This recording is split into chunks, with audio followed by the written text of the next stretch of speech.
Who that? Hey, wrong. Hey, nobody record. Only Al can record. And I'm top dog. Al Productions.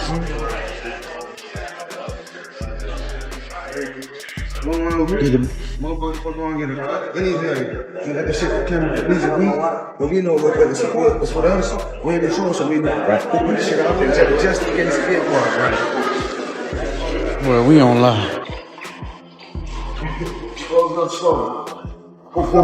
Good move. Boy, about blame it on him. 3100. Almost 32. Get on him. Nope. Now you already know you don't want to, but you already know you got. Floyd Mayweather is officially back in the mix, and this time he is not just watching, he is guiding his former protege back into war. But Tank, man, this is God day, you know. He got the two baddest people in the business and on this, what you call it, that's Al and Floyd, you know. Respect Floyd to the utmost, man. Just let me just come in the gym, just do me, you know. The undefeated legend, known for his unbeatable defense and surgical ring IQ, has stepped into Gervonta Davis's camp ahead of the Jake Paul fight. Tell me that body shot already got you. Good move. Blame it on him. 3100. Almost 32. Get on him. Nope. Now you already know you don't want to, but you already know you got. Tank vents out on social media. He's been through a lot, you know, throughout his life. So, but I take my hat off to him. I'm proud of him. Saturday night we had a game plan. And here's the twist. This reunion hits deep. Tank was signed under Mayweather Promotions from 2015 till 2022, a solid 7-year run that helped shape him into one of boxing's biggest stars.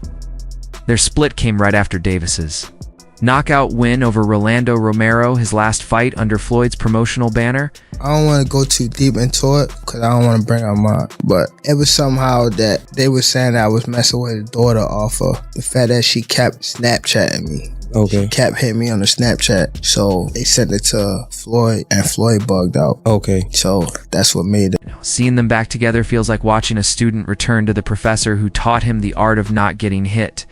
Tied the gym, Floyd's doing what he does best, tightening Tank's shoulder roll, fine-tuning his counter. Timing and making sure every move screams money team precision. That Tank boxing skills is really better than his power. He just didn't have to use his boxing skills, but Tank can really box his ass off. And so when we in a boxing gym, Sean, as you've seen me tell Tank a lot of times, stop always resorting just to your power and use your boxing skills. And that's what Tank did in this training. It's not just training, it's mentorship reborn. Floyd's teaching Tank how to turn chaos into control, how to make opponents swing at air, and how to dominate with composure. And Tank, he's locked in sharper, calmer, and more dangerous than ever. This isn't just another fight camp, it's a reunion of two eras. Would do business with you if you act like this. But it happens a lot in boxing, though, right? Oh yeah, because it seems to be it's common in strategic. boxing. Yeah. Floyd was telling him all these things. Floyd's given this counsel to Yes. Gervonta. Who do you think is telling him to do the rehydration clauses and not, putting all these stipulations on me? You can't do this, you can't do that. The ring needs to be this size.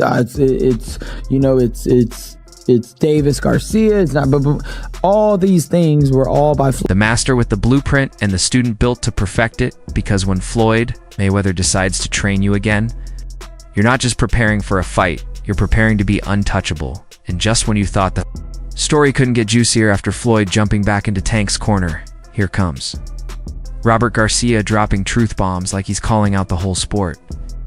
The man basically said, yeah, Tank's great, but he never gave us the fights we wanted.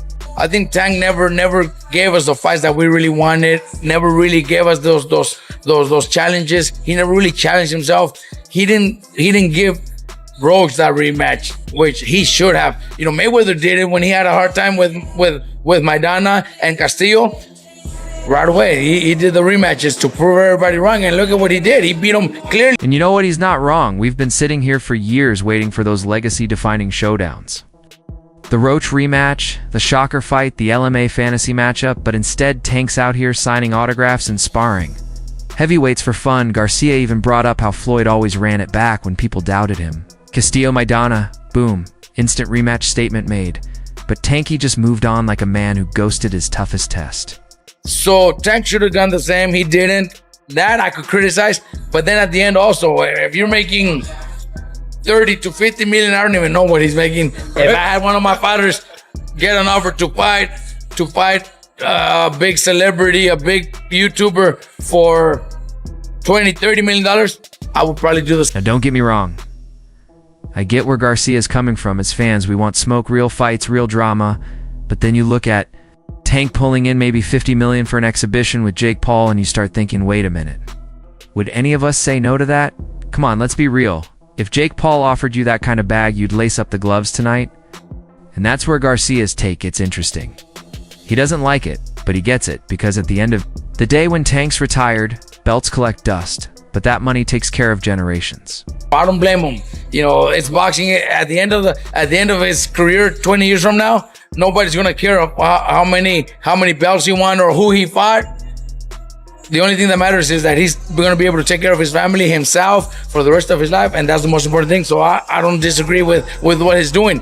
Do I like it? No, but I don't disagree. So yeah, maybe we didn't get the fights we wanted, but Tank got the life he wanted, and honestly, that's a different kind of victory. And just when Robert Garcia had us talking legacy and respect, boom, Jake Paul and Gervonta Davis flipped the script and turned it into the $1 Million Mayhem show, a KO bonus. Bro, that's not boxing. That's a video game side quest with real-life consequences. Jake said there's a big knockout bonus, and I swear I could hear Tank's grin. From another time zone, you dangle that kind of money in front of a guy like Tank, and suddenly every punch feels personal. The only reason it had to be an exhibition is just because of the weight. Yeah. But other than that, there's a winner. I don't know if I could say it, but there's like a big knockout bonus. A big knockout bonus. Okay. So if someone knocks the other one out, they're gonna get a big bonus. A bonus? A knockout bonus? Hold on. Let's go back and confirm a few things. So there will be a winner and a loser, unlike that Floyd Mayweather, Logan Paul. This ain't just about pride anymore. It's about who's walking out of Atlanta with an extra few million in bragging rights the size of an ego boost. Came on 12 Oz gloves, pro judges, real stakes, call it an exhibition. All you want, but that's a legalized street fight with paperwork. I'm sitting here thinking if Tank lands one of those signature lefts, Jake's influencer career might buffer midstream, but you also gotta respect Jake, the man's betting millions on himself like he's playing Monopoly with real money that's either confidence or caffeine overdose, and we're about to find out which. But here's the real kicker: with the KO bonus, the side bets, and that crowd energy, this fight's not about records, it's about reactions. So it's an exhibition, but there's pro judges. There's going to be a winner. It's not like your brother and Floyd. No, correct. There's going to be a winner, and there will be a KO bonus. So whoever wins by KO, they get a big bonus. Well, there's like a big knockout bonus. Okay. So if someone knocks the other one out, they're going to get a big bonus. And TKOs are included. What about, does TKO count? Yeah. Okay, good. I'm betting $10,000 on Gervonta Tank Davis to knock out Jake Paul on my book. If Jake wins, the internet explodes. If Tank wins, he becomes the face of poetic justice. Either way, somebody's leaving richer, somebody's leaving sleepier, and all of us.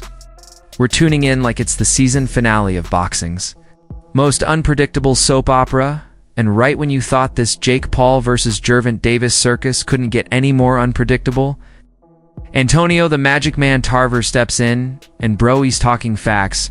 Tarver basically said what we've all been secretly thinking: this fight might look a little weird. I mean, we've seen David versus Goliath before, but this one's got Netflix cameras a size gap you could park a truck in, and Tank trying to punch uphill like he's fighting in VR mode. Well, you know, Jake's a businessman, and everybody know that. You know what I mean? But Gervonta Davis is a fighter. You know, he's a champion fighter, and hey, but it's a great event, man. It's gonna be huge. Netflix is involved, and anytime you got those big players involved, it's gonna sell. So, but here's the beauty of it: Tarver wasn't hating; he was just keeping it real. We all know Jake's got that. I own a supplement company kind of power, but Tank's got that blink, and you're snoring kind of precision Tarver's. Right, though aesthetically it's going to look wild. Jake's built like a linebacker. Tank's built like a grenade. You do the math, one's trying to detonate, the other's trying not to get vaporized. And I get why Tarver's intrigued. This ain't your typical matchup. It's boxing's version of a glitch in the Matrix. You, me, everyone watching knows this.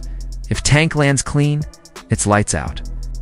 But if Jake uses that size right, keeps it long, and turns it into a power chess match, we might be in for the weirdest, most entertaining exhibition in combat sports history. Make numbers, do numbers, and everything. I just don't know how the fight's gonna unfold. Yeah, A lot of times when you that much bigger than a guy, you can just hold him off. You know what I mean? Is he just swinging and all that? But I don't know, bro. I have to see them in the ring and see how it even looks. Tarver's looking at it like a vet, but we're looking at it like fans of chaos. And I don't know about you, but I'm here for every second of this madness. At the end of the day, this fight isn't just a clash of power versus precision. It's a full-blown spectacle where boxing meets. Hollywood and chaos shakes hands with money. You've got Floyd Mayweather back in the lab sharpening. Tank like a diamond. You've got Jake Paul turning the ring into a billionaire's battleground. And you've got legends like Robert Garcia and Antonio Tarver weighing in like this is a crossover episode we never saw coming. This isn't just a fight. It's a moment, a remember where you were when it happened type of moment. Whether you think Tank's too small, Jake's too bold, or Floyd's too smart to lose touch, one thing's for sure, somebody's walking out richer, somebody's walking out humbled, and the rest of us are going to be talking about it for years. But hey, man, that's just me speaking from experience. Like I said, today is a different era in boxing. It's a different time. You know what I mean? Everybody chasing a bag. And I think that's what's really motivating most of these guys. Yeah. You know what I mean? So drop your thoughts in the comments who you got, the grenade or the giant. Let's hear your take on this madness. And yo, don't ever forget to like, share, and subscribe to Boxing Headquarters, where the real fight talk lives. See you in the next one.